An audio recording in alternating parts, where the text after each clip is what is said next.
السلام عليكم ورحمة الله وبركاته. ازيكم؟ يا رب تكونوا بخير وبصحة وسعادة وهنا وفي احسن حال يا رب. تعالوا النهاردة نحضر مع بعض الفسيخ معشوق الجماهير، وهيطلع معاكي مزبد من اول مرة. كملي الفيديو الاخر وانا متأكدة ان شاء الله هتطلعي مستفادة. بسم الله الرحمن الرحيم. اول حاجة هنا معايا السمك بتاعي، ايا كان نوع طبار او بوري، مش بيختلفوا عن بعض كتير، بس الطبار بتكون السمكة بتاعتها الحجم بتاعها رفيع، يعني ما بتعديش النص كيلو. ده الطبار. البوري ممكن الوزن بتاعها يعدي النص كيلو والكيلو حسب الحجم او الوزن اللي انت عايزاه.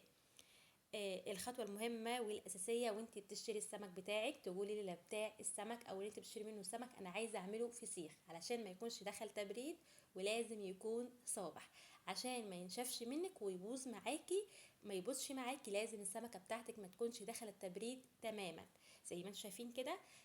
الخطوه دي مهمه جدا، وانت بتشتري السمك لازم تعرفين ان انت هتعمليه فسيخ. بعد كده انا بغسل السمكه من فوق، زي ما انتم شايفين كده، بمسك السمكه من الديل على تحت، بقلب السمكه علشان ما تعبيش معايا ميه من البط. بغسل السمكه كويس والنقشوش بتاعها، وبعد كده بحطها كده تتصفى اقل حاجه 6 ساعات في الحر ده. يعني لو لو انت هتعمليه في الوقت اللي احنا فيه ده، يخليه 6 ساعات، ما تخلوهوش اكتر من كده علشان الجو حر.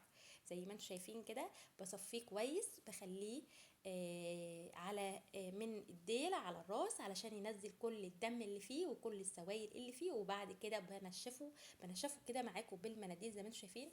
بحط المنديل دقيقة بس في النغشوش يصفي كل المية، مش عايزة فيه مية ودم خالص، انا عايزة ينشف تماما علشان يطلع معايا مظبوط. بعد كده بمسك الظهر بس، اوعي ايدك تيجي على البطن علشان ما تمررش معاكي الظهر بس. بمسك كده بمرزه من الظهر. على فكرة في كلام كتير ان انت تمرزي السمكة، مش تعمليها تسيبيها زي ما هي. بصراحة دي طريقتي ومش هغيرها، علشان الطريقة دي ممتازة معايا وبتطلع معايا السمكة مزبدة وبتخلي طعمها في حتة تانية خالص. في كلام كتير، ناس بتقول ما بيتعملش وناس بتقول بيتعمل، بس دي طريقتي مش هغيرها. بعد كده ملح ناعم من بتاع المطبخ الموجود في كل بيت، مش خشن. مش تربطي نفسك على حاجه. على فكره انا اول مره في حياتي كنت اعمل السمك الفسيخ او افسخ سمك، كنت عملته بنفس الطريقه، ومن ساعتها خلاص انا معتمداها لان الطريقه دي ناجحه معايا على طول. بعد كده حطيت شويه من الكركم، شويه من الشطه، ده اختياري على فكره، هي ما بتبانش الحراره في الفسيخ، يعني حاجه خفيفه خالص كده من الشطه. بتحطي حوالي 5 أو 6 معالق من الملح كبار، وبتحطي نص معلقه من الكركم وشويه صغيرين من الشطه. بعد كده بحط كده في نغشوش السمكه زي ما انتم شفتوا كده بالشكل ده.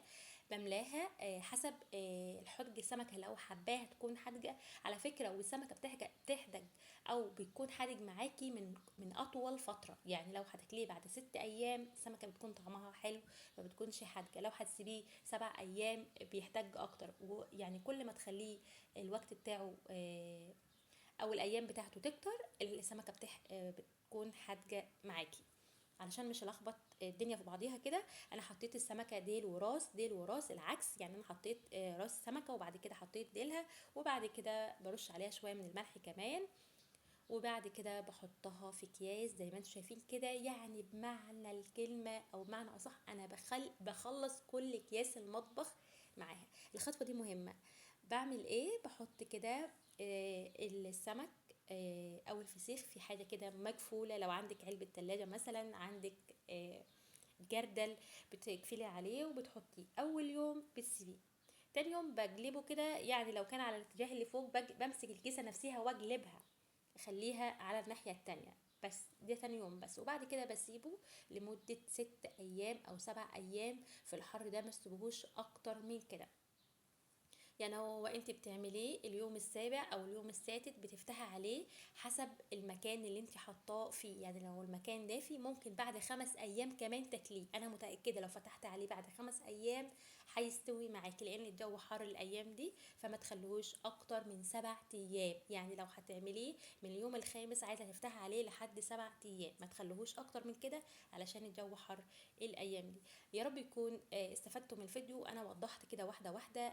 انتي رايحه فين؟ اوعي تكوني نسيتي تنوريني بالاشتراك وكمان اللايك وكمان الكومنت الحلو. جربيه على ضمانتي، هتاكلي احلى فسيخ من ايدك مزبد وطعمه في حته تانية خالص. السلام عليكم.